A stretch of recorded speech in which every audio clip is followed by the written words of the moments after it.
Hello students, biology के classes में आप लोगों का स्वागत है। स्टूडेंट्स, आज हम लोग जीवों में जनन या रिप्रोडक्शन इन ऑर्गेनिज्म चैप्टर पर चर्चा करेंगे। स्टूडेंट्स, आप सभी लोगों को पता है कि जो जनन है तो जनन सभी जीवों का एक प्रमुख लक्षण होता है। जितने भी सजीव होते हैं सभी सजीव जनन करते हैं और जनन के द्वारा सजीव क्या करते हैं, अपने समान संतान उत्पन्न करते हैं।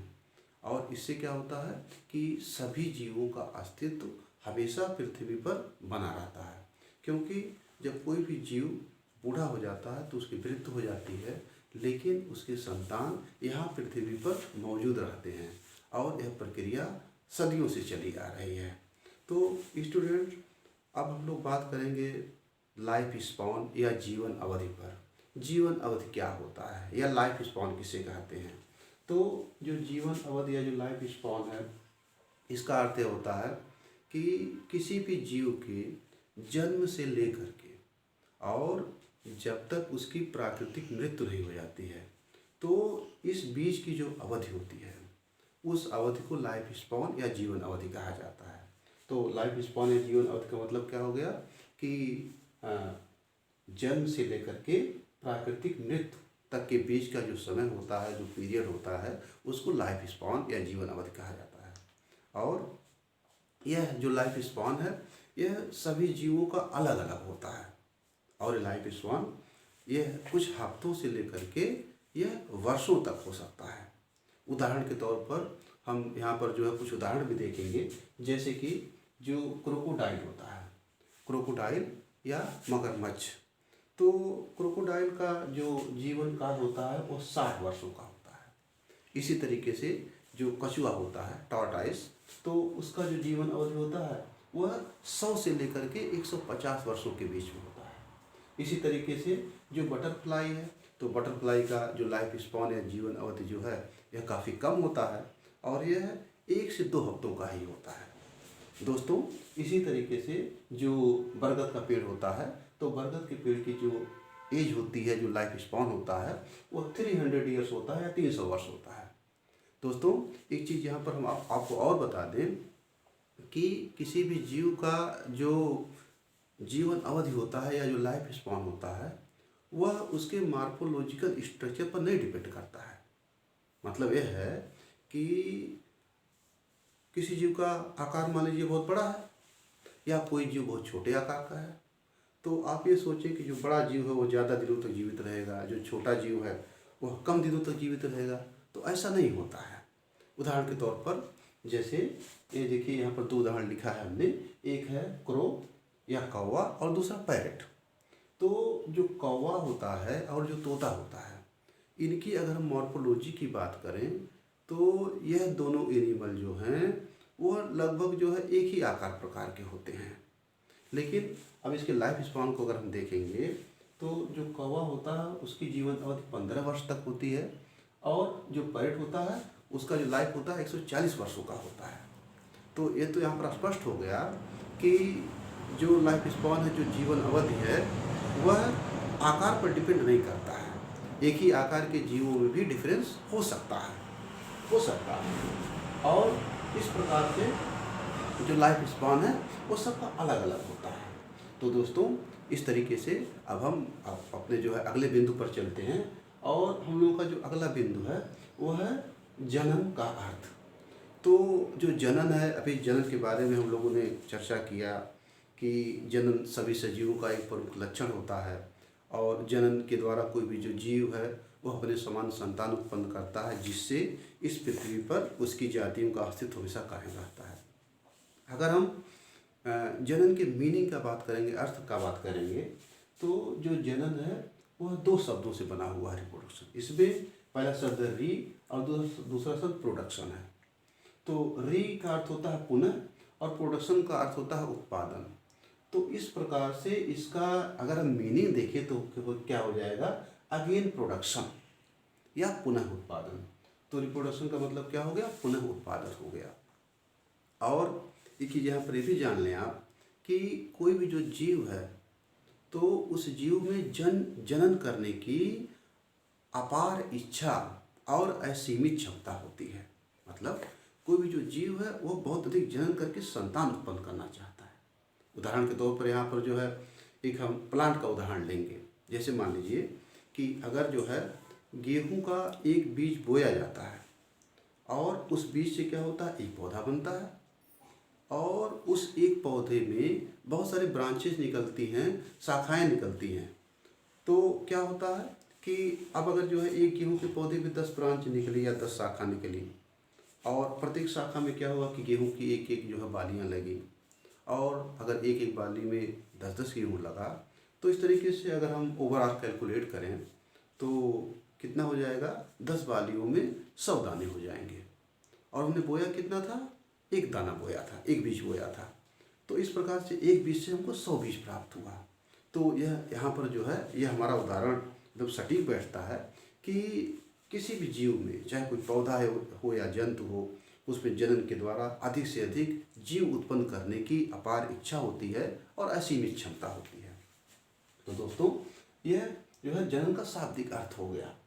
अब जो है जो जनन है तो जनन के प्रकार के बारे में हम बात करेंगे कि जनन का जो है प्रकार, जनन कितने प्रकार का होता है। तो अब जो है जनन मुख्य रूप से 3 प्रकार का होता है। सबसे पहले हम लोग बात करेंगे अलैंगिक जनन का। तो अलैंगिक जनन को एसेक्सुअल रिप्रोडक्शन कहा जाता है। और यह जो अलैंगिक जनन या जो एसेक्सुअल रिप्रोडक्शन है, इसमें क्या होता है कि किसी भी एक जनक के द्वारा नए जीव की उत्पत्ति होती है। अर्थात इसमें 2 जीवों की आवश्यकता नहीं होती है, नर और मादा की आवश्यकता नहीं होती है, बल्कि सिर्फ एक पेरेंट के द्वारा, एक जनक के द्वारा दूसरा जीव उत्पन्न होता है।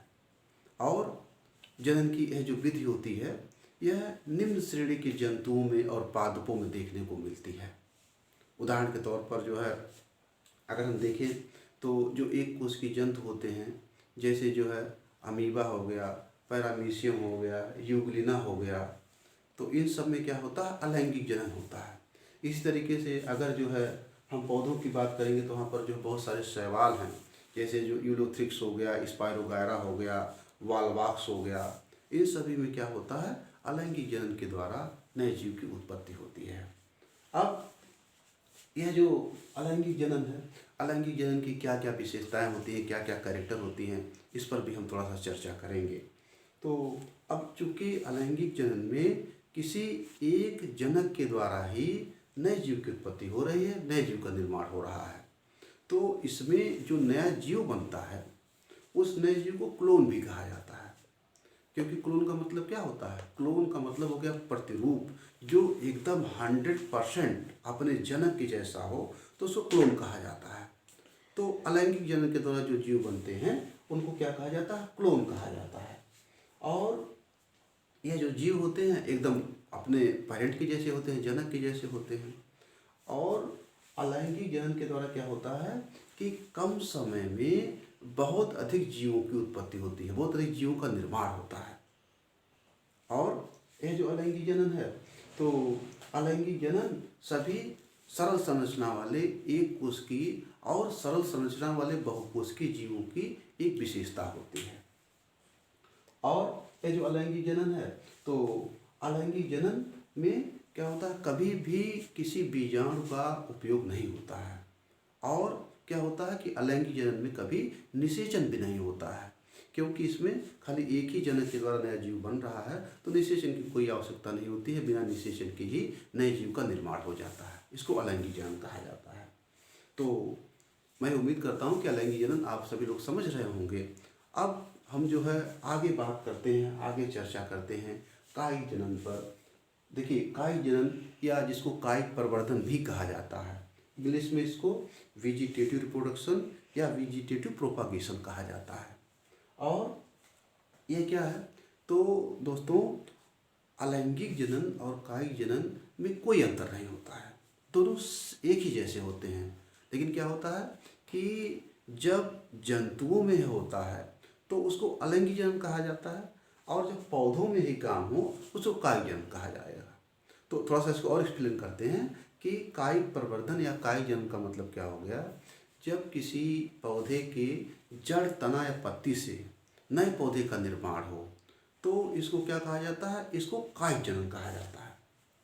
और ये जो कायिक जनन होता है, कायिक जनन में बीजों का जो है कोई उपयोग नहीं होता है, या हम दूसरे शब्दों में कहें कि ऐसे पौधे जिसमें बीजों का निर्माण नहीं होता है उनमें हमेशा कायिक जनन ही होता है। बहुत सारे इसके उदाहरण हैं, जैसे जो है गन्ना है, गुलाब है, गुड़हल है, तो इन सभी में क्या होता है? इन सभी में कायिक जनन होता है। और कायिक जनन या कायिक प्रवर्धन के द्वारा कम समय में बहुत अधिक पौधे तैयार किए जा सकते हैं। और कायिक जनन की क्या क्या विशेषताएं होती हैं कि कायिक जनन में चूँकि जो नया पौधा बनता है वह एकदम अपने जनक पौधे के जैसा होता है, तो इस प्रकार से क्या होता है कि कायिक जनन के द्वारा जिन पौधों का निर्माण होता है उन पौधों में जो है जो शुद्धता होती है, जो प्योर कैरेक्टर होते हैं, वो पीढ़ी दर पीढ़ी मेंटेन रहते हैं, पीढ़ी दर पीढ़ी हमेशा वह बने हुए रहते हैं। और इस प्रकार से क्या होता है, कायिक जनन में के द्वारा जो पौधे बनते हैं उसमें कोई भी मॉडिफिकेशंस नहीं होते हैं, वह एकदम अपने जनक पौधे के जैसे होते हैं। और क्या होता है कि वह उनमें जो है कोई नयापन नहीं आ पाता है। तो अगर हम दूसरे तरह से इसको सोचें तो यह इसका एक डीमेरिट भी है कि वेजिटेटिव प्रोपागेशन या कायिक जनन में जो पौधे उत्पन्न हो रहे हैं उनमें कुछ नयापन नहीं आ रहा है, कोई जेनेटिक चेंजिंग नहीं हो रहा है, तो इसका एक डीमेरिट भी है। तो उम्मीद करता हूँ कि कायिक प्रवर्धन भी आपको समझ में आ गया होगा। और अब हम लोग जनन का जो अगला जो टाइप है उस पर चलते हैं, और वह है लैंगिक जनन या सेक्सुअल रिप्रोडक्शन। तो दोस्तों, जो लैंगिक जनन होता है, लैंगिक जनन सभी उच्च श्रेणी के जंतुओं और पौधों का क्या है, एक इम्पॉर्टेंट कैरेक्टर है, एक इम्पॉर्टेंट फीचर है। और लैंगिक जनन में क्या होता है कि लैंगिक जनन में हमेशा दो विभिन्न प्रकार के या दो अलग प्रकार के युग्मक या गैमीट्स का फ्यूजन होता है, और इन गैमीट के फ्यूज होने की प्रक्रिया को फर्टिलाइजेशन कहा जाता है या सिनगैमी कहा जाता है। और फर्टिलाइजेशन की क्रिया के बाद क्या होता है कि जाइगोट का निर्माण होता है, और इस प्रकार से क्या होता है कि यह जो जाइगोट बनता है वो कैसा होता है, वह डिप्लॉयड होता है, जाइगोट डिप्लॉयड होता है। और यह जो लैंगिक जनन में जो गैमीट बनते हैं, जो युग्मक बनते हैं, तो वह दो प्रकार के होते हैं, एक होता है नर युग्मक और एक होता है मादा युग्मक, या इसको इंग्लिश में बोलेंगे तो मेल गैमीट बोलेंगे और फीमेल गैमीट बोलेंगे।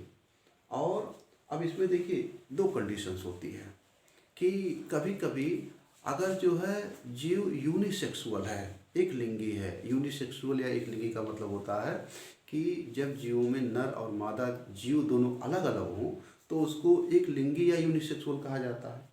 तो अब जैसे कि मनुष्य के अलावा जैसे जो है कुत्ता, बिल्ली, बंदर, चूहे, ये सभी यूनिसेक्सुअल हैं, एक लिंगी हैं, जिसमें नर और मादा दोनों अलग अलग होते हैं, और जो है इनमें सेक्सुअल डायमॉर्फिज्म पाया जाता है या लैंगिक द्विरूपता पाया जाता है। सेक्सुअल डायमॉर्फिज्म का मतलब होता है कि हम मॉर्फोलॉजिकली मेल और फीमेल को अलग अलग देख करके जान जाए कि कौन मेल है और कौन फीमेल है, उसको सेक्सुअल डायमॉर्फिज्म कहा जाता है। जैसे अगर कोई लड़का है, कोई लड़की है, तो आप मॉर्फोलॉजिकली उसको एक्सप्लेन कर सकते हैं कि ये लड़का है, ये लड़की है, तो इसको सेक्सुअल डायमॉर्फिज्म बोलते हैं। तो और इस पर जो है दूसरी कंडीशंस क्या है, एक कंडीशंस तो ये हो गई कि मेल और फीमेल गैमीट यूनिसेक्सुअल ऑर्गेनिज्म में बने या एक लिंगी जीव में बने। और दूसरी कंडीशंस क्या होती है कि जो जीव है वो द्विलिंगी भी होता है, द्विलिंगी या बाइसेक्सुअल। तो बाइसेक्सुअल का मतलब क्या होता है कि जब जो है एक ही जीव के अंदर नर और मादा युग्मकों का निर्माण हो तो ऐसे जीव को द्विलिंगी कहा जाता है, या इसको इंग्लिश में बाइसेक्सुअल या हर्माफ्रोडाइट कहा जाता है। उदाहरण के तौर पर जो केचुआ हो गया, केचुआ या अर्थवर्म फेरेटिमा पोस्थमा इसका जूलॉजिकल नेम है, तो यह द्विलिंगी प्राणी होता है, और इसके जो है इसके शरीर पे नर और मादा युग्मकों का निर्माण एक ही जीव के अंदर होता है तो द्विलिंगी है। इसी प्रकार से जो लीच होती है, जोंक और भी बहुत सारे एनिमल हैं जो द्विलिंगी होते हैं। तो दोस्तों जो लैंगिक जनन है, लैंगिक जनन में चाहे एक लिंगी जीव हो अथवा दो लिंगी जीव हो, इसमें हमेशा दो अलग प्रकार के गैमीट आपस में फ्यूज होंगे, फर्टिलाइजेशन की क्रिया होगी, फर्टिलाइजेशन के बाद जाइगोट बनेगा, एम्ब्रियो बनेगा और आगे का डेवलपमेंट होगा। इसीलिए लैंगिक जनन के द्वारा जो जीव बनते हैं उन जीवों को हाइब्रिड भी कहा जाता है। और इस प्रकार से क्या होता है कि लैंगिक जनन हमेशा उच्च श्रेणी के जंतुओं में पाया जाता है। तो दोस्तों आज की वीडियो में आपने लाइफ स्पॉन और इसके बाद जो है जो जनन का अर्थ, इसके अलावा जनन के प्रकार और इसके अंतर्गत अलैंगिक जनन, कायिक जनन और लैंगिक जनन के बारे में आपने जो है देखा। तो उम्मीद करता हूँ कि आज का वीडियो आपको पसंद आया होगा। तो दोस्तों इस वीडियो को आप जो है सब्सक्राइब करें, लाइक करें और अधिक से अधिक शेयर कर दें। तो दोस्तों अब जो है अगले वीडियो में मिलते हैं आपसे।